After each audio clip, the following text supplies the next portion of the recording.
Hello అండి. గోంగూర ఎండు చేప కూర తయారీ విధానం ఎలా చేయాలో మీకు తెలుసా? దానికోసం ఫస్ట్‌గా ఒక గోంగూర కట్ట తీసుకొని ఇలా వలుచుకోవాలి. గోంగూరలో అయితే విటమిన్ సి, ఐరన్, పొటాషియం చాలా పుష్కలంగా ఉంటుందండి. ఫస్ట్ ఆఫ్ ఆల్ దాన్ని ఇలా క్లీన్ చేసుకోవాలి. సాల్ట్ వాటర్ ఏసి ఇలా కలుపుకొని అందులో గోంగూర ఏసి బాగా వాష్ చేసేసేయాలి. అంటే ఇసక ఏం లేకుండా తీసేయాలి.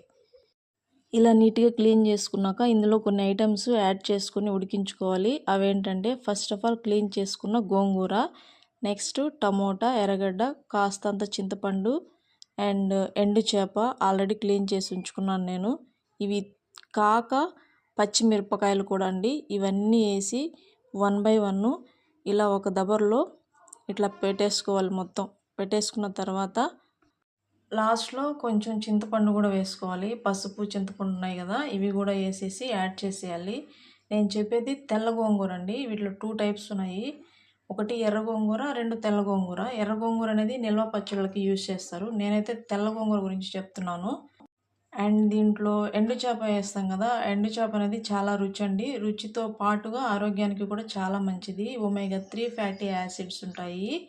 సో ఇవే కాకుండా ఎండు చేపలో ప్రోటీన్స్ అనేటివి అధికంగా ఉంటాయండి. సో చూసారు కదా, ఇప్పుడు వీటన్నిటితో పాటుగా ఈ ఎండు చేపలు కూడా ఇందులో వేసేసి ఆ తర్వాత ఫైనల్గా కొంచెం వాటర్ అయితే మనం ఇందులో యాడ్ చేసుకోవాలి. ఎక్కువ అంటే మరీ ఎక్కువ కాకుండా కొంచెం లైట్గా యాడ్ చేసుకుంటే అప్పుడు మూత పెట్టి ఉడికించినప్పుడు బాగా ఉడుకుతుందన్నమాట. అంటే తక్కువ వాటర్ పోస్తే స్టవ్ మీద పొల్లిపోకుండా ఉడుకుతుంది. ఆ ఆవిరికే బాగా ఉడికిపోతుందన్నమాట. చూసారు కదా, నేనైతే మొత్తం పెట్టేసి మూత అయితే క్లోజ్ చేసి స్టవ్ మీద పెట్టేసాను. ఇలా ఉడికిపోయింది. ఇలా ఉడికాక 10 మినిట్స్ 20 మినిట్స్ ఇప్పుడు కొంచెం ఆ వాటర్ అయితే ఇలా వంచేసుకోవాలి. మొత్తం స్లోగా వంచుకోవాలి. కాలుతుంది, కొంచెం జాగ్రత్తగా చేసుకోవాలి. ఇప్పుడైతే ఆ చేపలు ఉంటాయి కదా, అవన్నీ విడిగా ఒక ప్లేట్లో పెట్టేసుకోవాలి. ఎందుకంటే మొత్తం బాగా మిక్స్ అయిపోతాయి, అందుకని.